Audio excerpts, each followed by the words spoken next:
En la 8 Ávila os invitamos a conocer la ciudad de otra manera, desde otra perspectiva. Porque al pasear por plazas y calles, algunos elementos y monumentos pasan desapercibidos. Y tenemos que conocer su historia. Está en Ávila, pero ¿por qué Sonsoles? Cada 15 días en 8 Magazine Ávila paseamos junto a Sonsoles Sánchez Reyes, poniendo en valor lo nuestro, descubriendo y aprendiendo. Está en Ávila, pero ¿por qué? Una sección con la que descubrirás la ciudad de la muralla de una forma atractiva. ¿Qué tal? Saludos, ¿cómo están? En medio de esta estampa invernal está nevando, esto es Ávila y por supuesto es invierno, Sonsoles Sánchez Reyes. ¿Qué le vamos a hacer? Aquí tenemos que estar fieles a la cita. Ávila es preciosa en cualquier climatología y desde luego la nieve pues le sienta muy bien. Nos encontramos, yo creo que ya lo habrán visto por lo que tenemos detrás fundamentalmente, en la calle San Segundo, en la Casa de las Carnicerías. Se conoce así, es la oficina de turismo, pero hay que contar su historia. Así es, además es un acceso a la muralla, bueno, hoy no por condiciones climatológicas, pero es un punto pues muy característico para subir a la muralla. Esta es la Casa de las Carnicerías, como podéis ver aquí, que es un edificio atribuido a Francisco de Mora, un arquitecto de Felipe II. De hecho, ahí podemos ver una inscripción, si nos fijamos, que dice que esta casa se construyó en época de Felipe II, siendo corregidor don Alonso de Cárcamo y Haro. Por eso aparece ahí el escudo del rey Felipe II, bueno, junto al escudo, como no podía ser menos, de Ávila. Se conoce como Casa de las Carnicerías, ahora vamos a ver el motivo por el que todos lo conocemos con este nombre. Fue construido en 1591, como decimos, para que sirviera de almacén pues, o de alhóndiga, para que aquí se albergara y se vendiera el vino que entraba en la ciudad. Querían tener aquí también las dos carnicerías mayores, traerlas de los dos lugares donde estaban hasta ese momento, que eran el Mercado Grande y el Mercado Chico. Pero desgraciadamente esto levantó una ola de protestas. La gente de Ávila no estuvo de acuerdo y duró muy poco tiempo el tener aquí las carnicerías, a pesar del nombre y que figura en la inscripción, las carnicerías. Volvieron a su lugar primigenio y lo que se hizo fue, para compensar de alguna manera, traer aquí el peso de la harina, que esto es una expresión que a todos los abulenses nos resulta tremendamente familiar. El peso de la harina para que fuera el lugar de control del grano, de la harina que entraban en la ciudad de Ávila. Y de ahí que el nombre del arco de la catedral popularmente conocido, pero también de los leales o del peso de la harina. Este arco fue el último que se construyó en la muralla, porque originariamente aquí había lo que llamaban el postigo o el portillo del obispo. Pero claro, al construir aquí la Casa de las Carnicerías, eso hizo que el tránsito pues, se viera muy dificultado, en especial pues, por parte del cabildo catedralicio. Entonces lo que se hizo fue, se cegó esa puerta, que es donde está ahora la Capilla de los Velada o actual Capilla del Sagrado Corazón de la catedral, luego hablaremos un poquito de ella, y se abrió aquí precisamente por mitad de la Casa de las Carnicerías. Fíjate qué lugar para abrir una puerta. Claro, al abrirla aquí pues quedó dividido el edificio en dos partes, una parte dedicada a alhóndiga, al peso de la harina y al vino, y otra parte para posada de jueces y de capitanes. Si nos fijamos, tiene dos alturas la Casa de las Carnicerías, dos alturas divididas por un friso continuo. Pero si recuerdas, Robert, no hace mucho, yo lo recuerdo. 20 años para atrás, aquí había tres alturas. Lo que hizo fue, claro, originariamente eran dos, pero se recreció en una tercera altura en el siglo XIX. Y esto en la restauración que tuvo lugar hace más o menos 20 años, es cuando se eliminó la tercera altura. Por eso muchos recordamos un piso más aquí en la Casa de las Carnicerías. Y claro, decíamos del Marqués de Velada. Bueno, el Marqués de Velada construyó precisamente esa capilla con la idea de que fuera enterramiento, tanto de él como de su familia. Gómez Dávila era una persona pues, estrechamente vinculada con el rey Felipe II, fue ayo de su hijo, de Felipe III, y él quería construir esa capilla, que está adosada al lado norte del cimorro de la catedral. Se empezó a construir en 1603, pero hubo problemas burocráticos, problemas estructurales, y al final lo que ocurrió fue que se prolongaron las obras hasta el siglo XIX. Él no se enterró ahí, se enterró en la capilla de San Antolín, también de la catedral, pero probablemente el hecho de que él quisiera construir la capilla ahí fue otro motivo por el que se pidió permiso, como decimos, al rey Felipe II para que se cegase esa puerta, que tuviera él el espacio y pudieran abrir otra puerta aquí por mitad de la Casa de las Carnicerías. Que luego también, he dicho yo, de los leales, del peso en la harina, también se llegó a llamar del obispo, porque entraba al Palacio Episcopal. Eso es, además es el nombre del postigo, del portillo que tenemos al lado.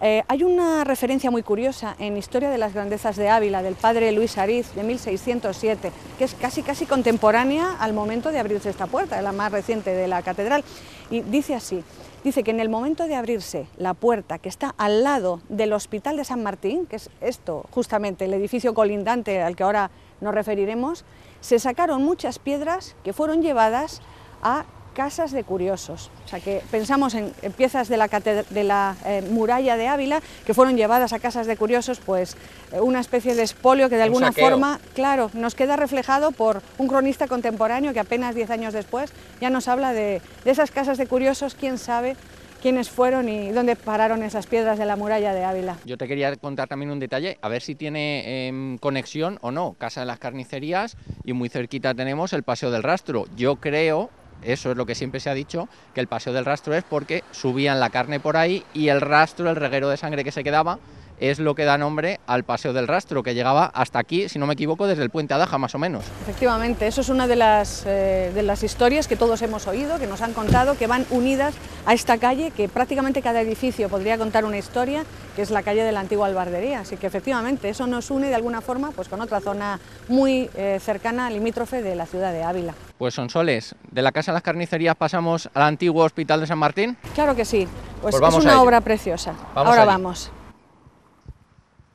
Pues damos unos pequeños pasos entre la nieve, eso sí, con cuidado, y llegamos al antiguo Hospital de San Martín. Quizás muchos, pues digan, ¿dónde está eso? Pues sí, en la calle San Segundo, y si hacemos referencia a la antigua Casa de Misericordia, a lo mejor ya también otros tantos dicen, pues sí, hay una historia ahí detrás. Y se habla también de la Casa del Caballo, eso es otra forma de denominar a este edificio. Fíjate qué forma más curiosa de aprovechar espacio entre cubos de muralla. Hemos hablado de la Casa de las Carnicerías y este también, el antiguo hospital o la antigua obra pía de San Martín, es una forma de aprovechar este espacio. Esto fue, como viene aquí claramente, dotado y fundado por un racionero de la Catedral de Ávila, aquí aparece su nombre, Rodrigo Manso, que él en su testamento, que es de 1539, dejó una serie de bienes para que se comprara una casa cercana a la catedral para ser hospital de pobres, así dice, y ser lugar para recoger y para repartir limosnas. Ese es el motivo por el que comenzaron las obras en 1545 y fue este el lugar que se eligió para que se fundara este hospital. Las obras llegaron a acumular un montante económico altísimo, 280.000 maravedíes, que eso en la época era un auténtico dineral. Y eligieron pues personas importantísimas para hacer esta portada, que es muy bonita. Todos los que pasamos aquí nos llama la atención, qué bonita es la portada. Pues por una parte las trazas de Pedro de Salamanca, y además esta escultura tan bonita que vemos de San Martín, la advocación del hospital, San Martín partiendo la capa con el menesteroso, esta es de Isidro de Villoldo, que se sabe que él cobró 40 ducados por hacer esta obra, que era policromada, ya no queda policromía, pero era en color, debía ser francamente bonita. Bueno, si nos fijamos hay una serie de inscripciones, una que pone Casa de Misericordia, la en principal. latín, eso es. Después habla aquí de Rodrigo Manso, del racionero, que instituyó este edificio, y por otra parte, encima de la figura, pues la iconografía típica de San Martín cortando la capa, pues hay una frase en latín que está sacada de la liturgia antigua de la misa de San Martín de Tours, obispo, y dice algo así, más o menos la traducción: oh feliz generosidad, o gloriosa división del manto que vistió al soldado y al rey. O sea, como ves, pues no hay nada que sobre. Cuando se habla de misericordia, pues un ejemplo claro es este santo, ¿no? Y es que, además, Sonsoles, yo te iba a decir que si era una casa de misericordia, de atención a los pobres, qué mejor advocación que San Martín, y con esa alusión que siempre se le representa partiéndose la capa, como veíamos en la catedral, en el trasaltar, en la girola, que también está allí San Martín. Efectivamente, y bueno, ya que estamos aquí, si podemos un segundo volver nuestra vista, fíjate qué preciosidad, la casa que tenemos enfrente, que es la casa del licenciado Maldonado, que era un canónigo, actualmente pues es la residencia femenina de Tellamar, que pertenece a las Cruzadas de Santa María, y también es una casa preciosa, pues de arquitectura doméstica, más o menos de la época. también para reparar en ella y prestar atención. Pues nos vamos a despedir con un detalle. Vamos ahora a cruzar la calle sin que haya ningún problema y nos vamos a acordar de una persona ligada a la literatura que tenía mucha unión con Ávila. ¿Le desvelamos el nombre? Yo creo que sí, porque yo creo que es la responsable de que hoy tengamos nieve en el programa, ¿eh? Pues Kate O'Brien, la irlandesa Kate O'Brien, Sonsoles Sánchez Reyes, unión con Ávila y con Teresa de Ávila. Así es, tanta unión con Ávila y con Teresa que en 2011 se le dedicó una calle, como bien recordarás, aquí en la ciudad de Ávila, a Kate O'Brien, una calle paralela a Banderas de Castilla, al lado de la estación de ferrocarril, y es pues en premio, en reconocimiento al hecho de que ella fue una maravillosa embajadora tanto de nuestra ciudad como de Teresa de Jesús en todos los países anglosajones. Ella, la historia más o menos, si la queremos resumir, nació en Limerick, en Irlanda, como bien has dicho, en 1897, y con 25 años vino de institutriz a Bilbao, a la familia Areilza. Todos recordamos también a José María de Areilza. Él fue uno de los niños que fue pupilo de esta institutriz de Kate O'Brien. Y ese fue el motivo por el que estuvo unos meses, 10 para ser exactos, en España, viajó y entonces conoció la ciudad de Ávila, que le encantó, fue su predilección y desde ese momento Santa Teresa fue una de sus lecturas favoritas.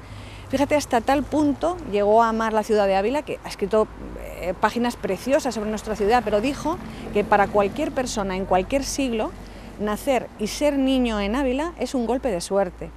Y también dijo que Ávila es una vista que merece 1 millar de viajes y uno desea guardar en su memoria para siempre. Son frases escritas con el corazón. Y además uníamos con Teresa de Ávila, una de sus biografías se la dedicaba a ella, por lo religioso, pero también por lo pionera que fue en su tiempo, que tantas veces lo hemos dicho. Desde luego. Es un ensayo escrito en 1951, Teresa de Ávila, que es como se conoce a la santa en los países anglosajones, con el topónimo, y ella efectivamente resalta la figura de Teresa de Jesús como una mujer pionera, una mujer universal y única, como que no ha habido otra en la historia de la humanidad. Teresa de Jesús aparece también en una novela que es una de las más famosas de Kate O'Brien, que se titula Esa dama, que está dedicada a la princesa de Éboli, y claro, ahí sale pues sus pugnas con Teresa de Jesús. Aparece también Tata Vasco, Vasco de Quiroga, que también es de Madrigal. Y Teresa de Jesús aparece constantemente en la obra de Kate O'Brien. Sin ir más lejos, en Adiós España, que es del año 37, aparece un capítulo dedicado a Ávila que no se titula Ávila, que sería lo normal, se titula Santa Teresa. Hasta tal punto lo ve como una simbiosis entre la ciudad y la figura de la santa. Pero ustedes se preguntarán, ¿por qué han cruzado la calle? ¿Por qué se han puesto justo enfrente de la Casa de las Carnicerías? Bueno, pues porque aquí, en lo que antiguamente era el Hotel Jardín, pasó una temporada Kate O'Brien. Eso es, era el lugar que ella elegía para alojarse cada vez que venía a la ciudad de Ávila. Y sabemos que entre 1961 y 1962 estuvo aquí 6 meses ininterrumpidamente. La última vez que nos consta que estuvo en Ávila fue 3 años antes de morir, en el año 1971, en diciembre, que vino pues, para dar una serie de conferencias por distintos lugares de la geografía, especialmente de Castilla. Y hablábamos de la nieve, ¿qué relación tiene Kate O'Brien con la nieve? Bueno, ella escribió en ese capítulo del libro Adiós España, que llama Santa Teresa, que lo dedica a Ávila, dijo que no se le ocurría ninguna ciudad a la que le pudiera sentar mejor la decoración de la nieve, que ella había estado hasta ese momento en Ávila solo en verano, pero que su ilusión, su deseo era ver Ávila con nieve. Y bueno, hoy hemos venido a grabar y ella nos ha traído la nieve, como ves, Robert. Y nosotros lo hemos hecho, tenemos ese ambiente de nieve y a mí se me viene a la memoria, por supuesto, hablando de artistas, Guido Caprotti, que también se quedó en Ávila por la nieve porque no podía pasar el ferrocarril y también se enamoró y aquí se quedó. Bueno, fue una ventaja, fue una nieve que estuvo colocada en el momento preciso y en el sitio adecuado para tener pues un legado tan maravilloso como el de Caprotti. Pues Sonsoles Sánchez Reyes, algo más que destacar, muchísimas cosas nos quedan, ¿no? Muchísimas. Esta es la antigua calle Albardería, que bueno, tenemos aquí una serie de edificios interesantísimos. Vamos a poder hablar para otra ocasión del cimorro de la catedral, que tiene toda la historia de nuestro propio escudo, y vamos a poder hablar también de la famosa capilla de San Segundo, que es la que da nombre a la calle, pero todo eso será, si os parece, en el próximo programa. pues de esta forma nos vamos a despedir. Ya saben que en esta segunda temporada prácticamente no nos hemos movido de los alrededores de la catedral y hemos contado muchísimas cosas, muchísimas anécdotas que seguro que agradecen, como yo lo hago en primera persona, y que al pasar por aquí dicen, uy, eso lo contaron en la 8 Ávila. Gracias, Sonsoles. Gracias a vosotros. Pues así nos despedimos, hasta la próxima. Está en Ávila, ¿pero por qué? En la 8 Ávila os invitamos a conocer la ciudad de otra manera, desde otra perspectiva. Porque al pasear por plazas y calles, algunos elementos y monumentos pasan desapercibidos. Y tenemos que conocer su historia. Está en Ávila, pero ¿por qué Sonsoles? Cada 15 días en 8 Magazine Ávila paseamos junto a Sonsoles Sánchez Reyes, poniendo en valor lo nuestro, descubriendo y aprendiendo. Está en Ávila, pero ¿por qué? Una sección con la que descubrirás la ciudad de la muralla de una forma atractiva.